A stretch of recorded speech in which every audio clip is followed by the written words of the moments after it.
Dear friends, so today I am back with another story of Mulk Raj Anand. Name of the story is The Lost Child. Before heading with the story, please friends do like and subscribe the channel. So let's begin with the story. It was the festival of spring. From the wintry shades of narrow lanes and alleys emerged a gaily clad humanity. Some walked, some rode on horses, others sat, being carried in bamboo and bullock carts. One little boy ran between his father's legs, brimming over with life and laughter. Come, child, come, called his parents as he lagged behind, fascinated by the toys in the shop that lined the way. He hurried towards his parents, his feet obedient to their call, his eyes still lingering on the receding toys. As he came to where they had to stop to wait for him, he could not suppress the desire of his heart, even though he well knew the old, cold stare of refusal in their eyes. I want that toy, he pleaded. His father looked at him, red eyed, in his familiar tyrant's way. His mother, melted by the free spirit of the day, was tender and giving him her finger to hold, and said, Look, child, what is before you? It was a flowering mustard field, pale like melting gold, as it swept across miles and miles of even land. A group of dragonflies were bustling about on their gaudy purple wings, intercepting the flight of a lone black bee or butterfly in search of sweetness from the flowers.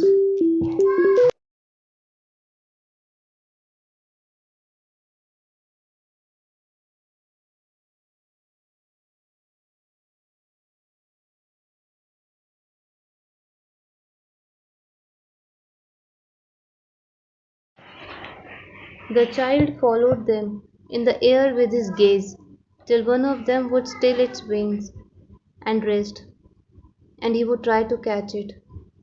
But it would go fluttering, flapping up into the air when he had almost caught it in his hands. Then his mother gave a cautionary call. Come, child, come. Come on to the footpath.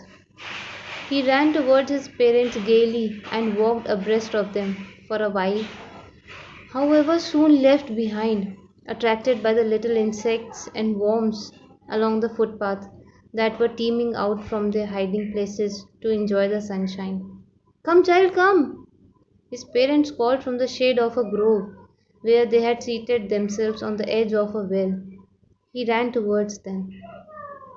A shower of young flowers fell upon the child as he entered the grove, and forgetting his parents, he began to gather the raining petals in his hands. But lo!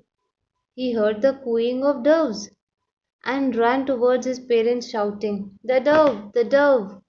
The raining petals dropped from his forgotten hands. Come, child, come! They called to the child, who had now gone running in wild capers round the banyan tree, and gathering him up, they took the narrow, winding footpath which led to the fair through the mustard fields. As they neared the village, the child could see many other footpaths full of throngs converging to the whirlpool of the fair, and felt at once repelled and fascinated by the confusion of the world he was entering. A sweetmeat seller hawked gulab jamun, rasgulla, burfi, jalebi. The corner of the entrance, and a crowd pressed round his counter at the foot of an architecture of many coloured sweets decorated with leaves of silver and gold.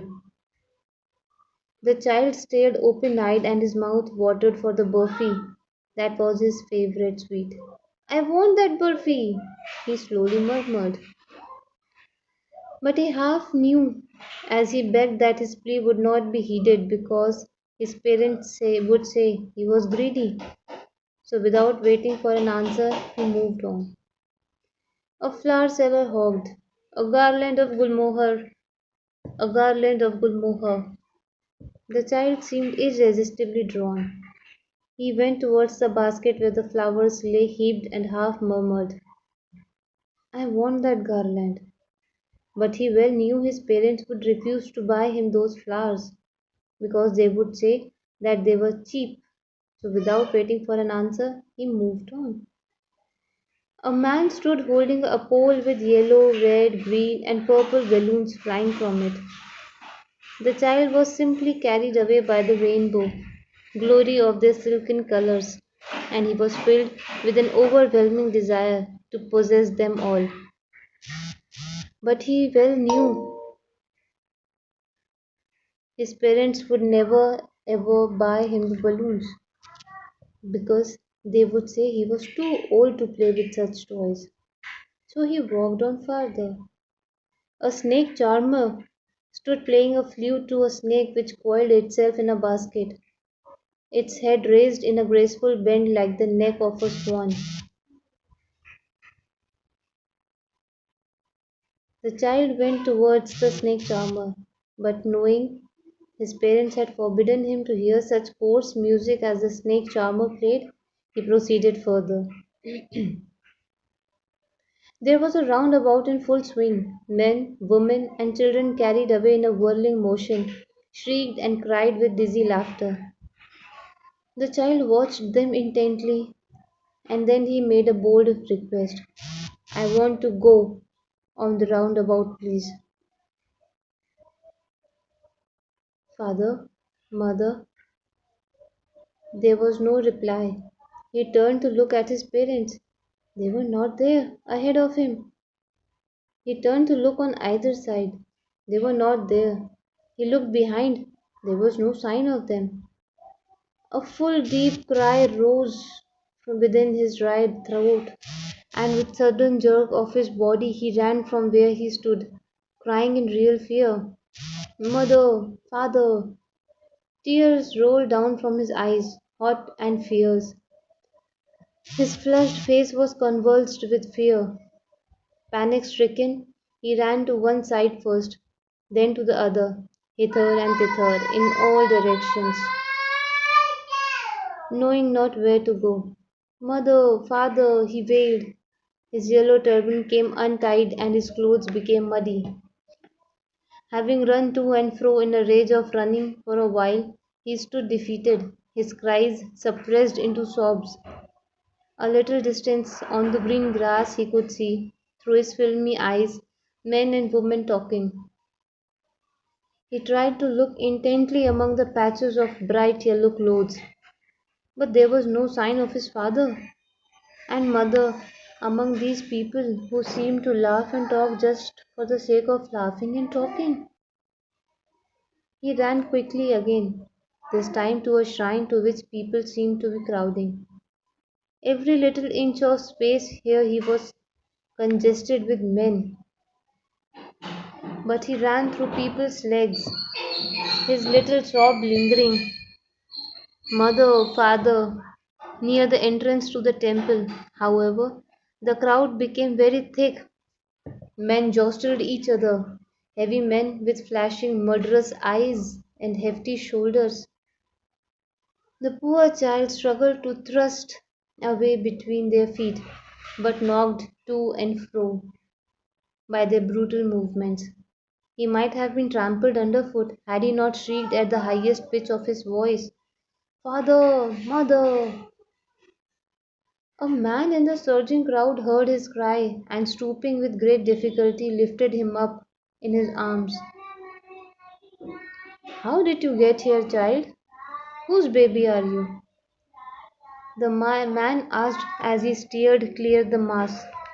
The child wept more bitterly than ever now and only cried, I want my mother, I want my father. The man tried to soothe him by taking him to the roundabout. Will you have a ride on the horse? He gently asked as he approached the ring.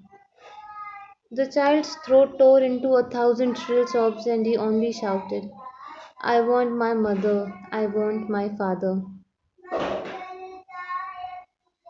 The man headed towards the place where the snake charmer still played on the flute to the swaying cobra. Listen to that nice music, child, he pleaded. But the child shut his ears with his fingers and shouted his double pitched strain. I want my mother, I want my father. The man took him near the balloons, thinking the bright colors of the balloons would distract. The man took him near the balloons so that the bright colors of the balloons would distract the child's attention and quieten him. Would you like a rainbow colored balloon? He persuasively asked.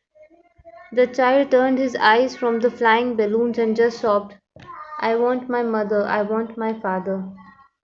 The man, still trying to make the child happy, bore him to the gate where the flower seller sat.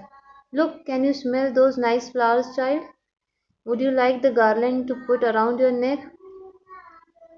The child turned his nose away from the basket and reiterated his sob, I want my mother, I want my father. Thinking to humor his disconsolate charge by a gift of sweets, the man took him to the counter of the sweet shop. What sweet would you like to have, child? He asked. The child turned his face from the sweet shop and only sobbed, I only want my mother, I want my father. So, dear friends, this was the end of the story. Please stay tuned for the next story and don't forget to like and subscribe the channel. Thank you.